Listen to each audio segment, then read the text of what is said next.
The commencement address will be delivered by Dr. Daniel Dennett.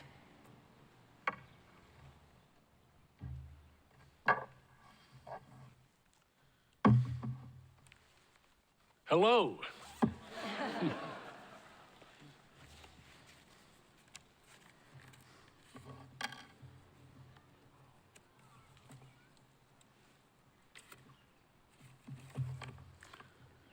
First, let me congratulate the class of 2017.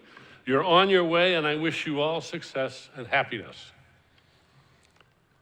Now for some advice about truth and transparency. Have you ever seen a cuttlefish? A cephalopod, like a squid or octopus, has something like a flat screen TV on its skin. Elaborate colored shapes bloom and disappear, drifting and morphing. Nobody knows yet what function these moving displays serve, though there are several plausible theories for courtship, for confusing predators, most likely. Now imagine that you had a cuttlefish screen on your forehead, displaying all your private thoughts and feelings. You could discover everyone's thoughts, everyone's secrets, and everyone could read your mind, follow your thoughts, eavesdrop on your fantasies, and see who you had a crush on, who you thought was not very smart, what your biggest worry was. Not a good idea. It might be even worse if you could read everybody else's mind while keeping yours private. Do you really want to know every exasperated and unfair thought that your friends have had about you and would hate for you to know about? We all need to keep secrets. You can't be an effective agent in the world if you expose your mind to all comers. If you reveal all your knowledge, you also reveal all your ignorance. And if you reveal all your desires, you also reveal what you don't have and what you might be fearful of losing. To be a responsible agent, planning your projects, protecting what you care about, reflecting on your options, you need to have a private workspace with no eavesdroppers. That's true of all of us as individuals. I think that's quite obvious. But it's also true of all the multi-person organizations of civilization: clubs, teams, associations, corporations, churches, universities, governments. So the vaunted ideal of complete transparency in government or in a university is simply a big mistake. Leaders, democratic just as much as autocratic, need to keep secrets if they are to be effective. Now, there's an obvious reason why the Bureau of Labor Statistics keeps its new employment rate statistics and other economic indicators secret until a precise moment when everyone gets to learn them at once. There's an equally obvious reason why diplomatic communications must be encrypted. And there's an obvious reason why personnel decisions, such as tenure decisions, must be made in an executive session, closed not only to the public, but to most of the other members of the organization. We hear so much about the virtues of transparency, which are considerable, but we should pause to evaluate its proper limits. Now, you don't have to worry about being betrayed by a cuttlefish forehead, thank goodness. But organizations are different because they're composed of intelligent, curious, opinionated people who can leak whenever their consciences tell them to. No wall or membrane can prevent human leaks. Only the mutual trust and respect of the participants can do that. Leaders of all kinds need to keep secrets, but they also need to communicate, and they need to be believed when they make statements and promises. They mustn't divulge too much, and they mustn't lie too much. Very often, saying nothing at all is the best policy for obvious reasons. But they must also communicate often with both their people and with the rest of the world. Now, so far as I know, nobody has ever devised a formula or recipe or algorithm for how much to communicate and when. It's a very subtle and delicate issue, and it is one that we face every day when we catch ourselves thinking a thought that we might best keep to ourselves. We all find different balances between candor and taciturnity. Sometimes we waste golden opportunities to be forthright, and sometimes we wreck our best hopes with an ill-timed revelation. Social media amplify the stakes, of course, as no doubt some of you have learned to your dismay. We want leaders we can trust, but we also want to trust them to keep secrets when it is in our interest to do so. Everybody has known this, at least tacitly, since long before Aesop gave us the fable of the boy who cried wolf. But recently, the environment has undergone a transformation. With new electronic media, not just the internet, but cell phones, transistor radios, cable television, the friction has gone out of the task of information gathering, and this new transparency has set off a free-for-all of exploration and exploitation, an arms race of ploy and counterploy. One of the casualties of this arms race is our ancient ideal of landmarks of truth and objectivity.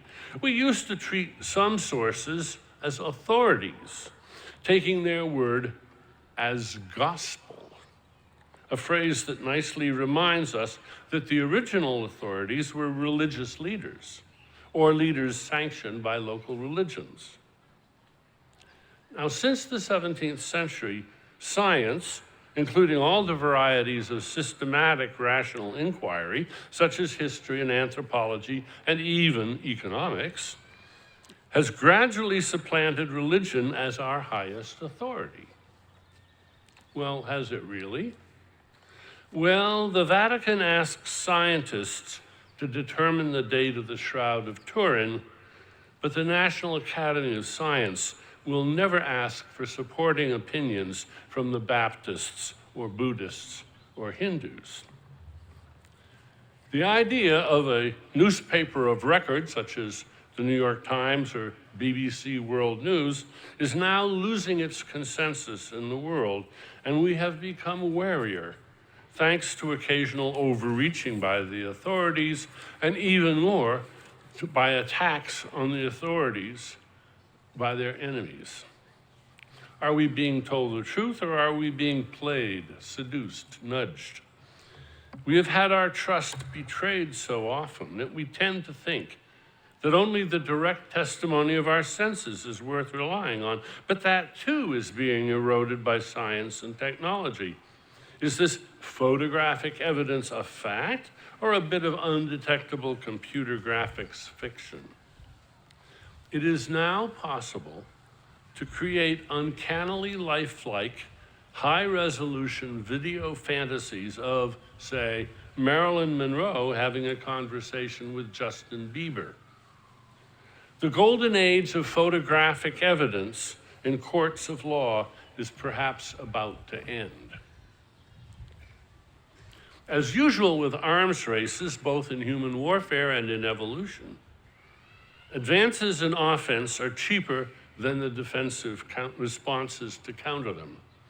This is especially true in epistemology land, the world of belief, truth, and knowledge. No matter how carefully you or your organization gathers, tests, and evaluates evidence, your reputation for objectivity and truth-telling can be shattered with a few well-aimed lies by your opponents. With your reputation shattered, your goods, however valuable in fact, can become almost unsaleable. Skepticism is cheap, confidence is expensive. This asymmetry, I think, is a major problem in the world today, and it will take patient and unrelenting effort to restore confidence in sources that deserve confidence. Donald Trump apparently has no concern for his credibility. He keeps being caught in demonstrable falsehoods, which he never acknowledges and for which he never apologizes. His supporters, some of them, seem all too willing to say they forgive him. He's just Trump being Trump, or even applaud his disruption of ambient trust, cheering as he dismantles expectations going back hundreds of years. But what will happen if a day arrives when he needs to tell us a terrible truth and we need to believe him? He may be simply disabled from informing us when we most need to be informed. He may be tempted to pile on more lies in order to get out of his tight spot, but a rich vein of wisdom running through all the lore and literature of the world is that such lying cannot be shored up indefinitely with more lying. Eventually, the truth overpowers the lies, and the result is ruin. Trump seems not to believe this ancient wisdom. He seems to be like the gambler who thinks that just by doubling his bets, he's bound to regain his losses eventually. We know that this is a fallacy. Sooner or later, he will run out of allies or time or money. But what will happen to the rest of us when his house of cards collapses? As it will. It may already be too late for him to recover the trustworthiness that his duties require. An interesting wrinkle in evolutionary theory is the account it can give of the phenomenon of costly signaling, a set of insights first devised many years ago by the beloved evolutionary theorist Amit Zahavi, who died a few days ago. For example, the wild high leaps of gazelles being chased by lions. You've probably seen this in nature movies. This is called stotting or pronking. And it puzzled researchers at first. What good does it do the gazelle to waste time and energy with these amazing jumps? The answer is that many animals tell would-be predators, don't bother trying to catch me. I'm too fast and strong for you. Go after my cousin who can't. And many predators are wise enough to follow this advice, but only when the advisor can demonstrate credibility by a costly display. With social media providing essentially cost-free signaling, there's plenty of grounds for skepticism. Why bother speaking truth to power when speaking falsehood to power or about power is easier and often just as effective? Here is my tentative recommendation. Suppose we inculcate a healthy appreciation for the principle of costly signaling and for its implications. Speakers must earn our credence, and doubters are best ignored until they have made their demonstrations of credibility. Don't pass on juicy tidbits just because they're juicy. Then we can perhaps restore something of a ranking of reliability, which will be a valuable asset. So valuable that those who have a high ranking will protect it fervently by telling the truth. Those who don't like the truth will, of course, redouble their efforts to destroy the credibility of the truth tellers. But if people are made alert to the ways of testing these attacks and forcing them to be expensive, we may be able to return the world to a more stable and transmissible set of sources of reliable information. Now, part of the cost of false attacks on reliable sources should be heavy and unremitting condemnation of those who get caught doing this, along with penalties imposed on them in the coin of whatever matters to them. If they value their honor, they should be dishonored.